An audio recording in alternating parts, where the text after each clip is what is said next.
scouring the earth, lost in a fool's quest. A wildly desperate search met with failure and unrest. I found no antidote for your type of poison. Writing deathbed anecdotes is the relief I have chosen. Part 1. Plucked from the sea of the bleakest of passers-by, you pulled me, you lulled me into your darkest lullabies. Playing upon my forever pathetic empathy, you strained together a sympathetic symphony, instantly syncopating a pantomime of slant rhymes, manipulating quotes ultimately untimed to match the beat, beat, beat of my heart.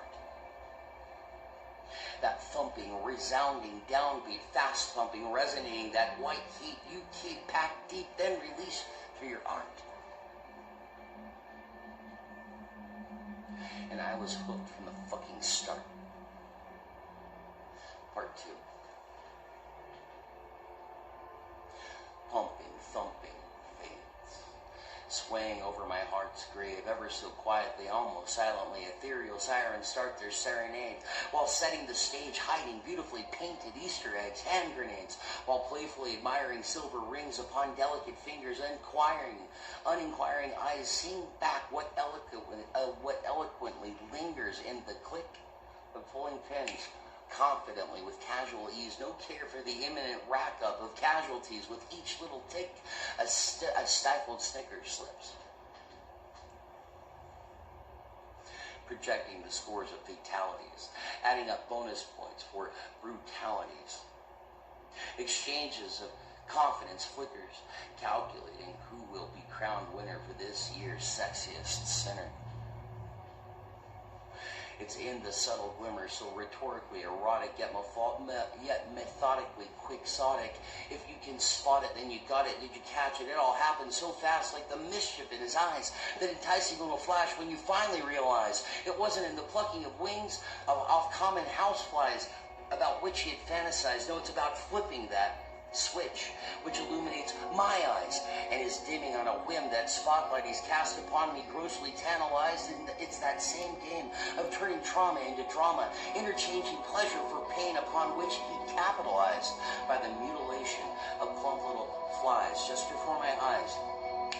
Flicked back to the stage, to those sultry little temptresses playing their dangerous fucked up game, locked in knowing smiles, through which out slips his name, enchanting whispers start to repeat it over and again, waxing me to swoon to his waning moon, forecasting my impending doom. Oh shit, he'll be appearing soon. Sexy bitch. Part 3. Here I stand, and now there you are, directing the actors for the final casting call, where I'm always picked to be the one who falls. So what's going on then? Why did you stall? Oh, hesitation is shifting, anticipation. Oh, I see what's happening now in this situation. Before you blew back on through, you found somebody new, and this somebody new doesn't have a clue about you. And now what's this? You aren't even the you that I've long since grown accustomed to. But hey, it's cool. I totally get you. But so, what is this now? What are you going to do? Just stand there dumbfounded because you didn't think this thing through, like a clown frozen in the spotlight, realizing he's forgotten all his balloons, but it's too late now. The audience is already locked on you, watching and waiting to see what you're going to do. Listen to me.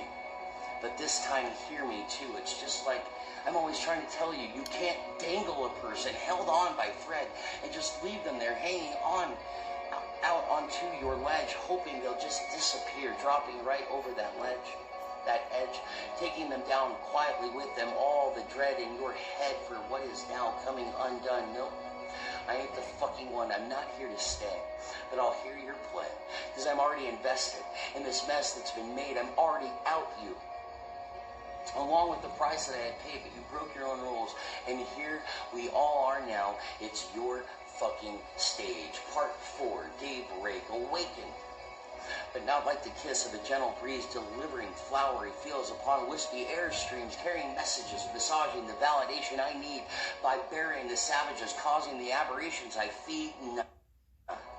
More akin to being doused in cold water.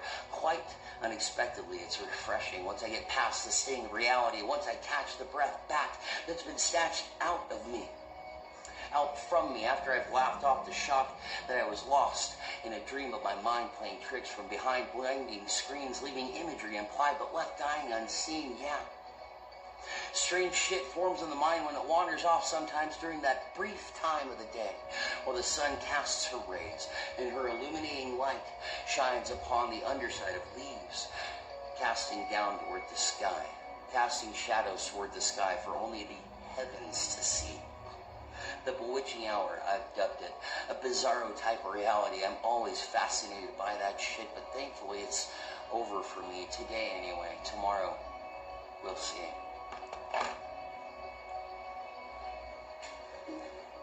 Oh, fucking god damn. You just fucking fuck. What the actual fuck?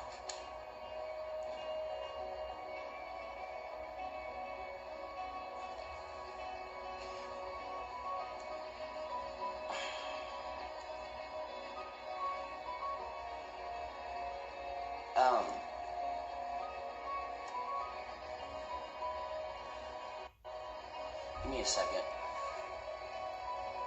Brilliant read, fuck you. I did nothing there. I just fucking...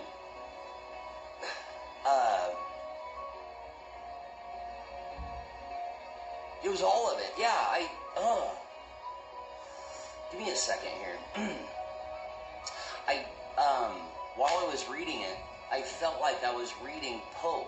I felt like I was reading The Bells by Poe.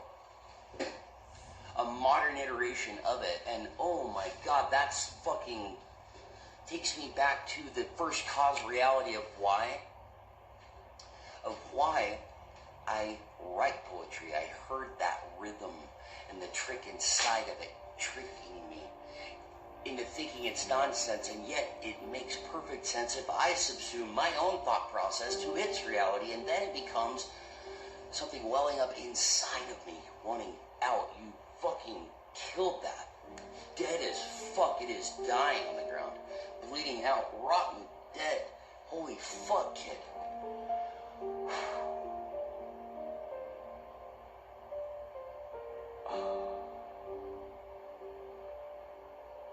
It reminded me of The Bells. As I was reading it, the only thing I could think is, this is the fucking Bells. Yeah, Ashley. Right. The Bells, though. Not just Poe. The Bells. Do I need to read you guys The Bells? I mean, I know Bismarck Lee has read The Bells. I'm not going to say your name. You gave me that in confidence, but fuck me.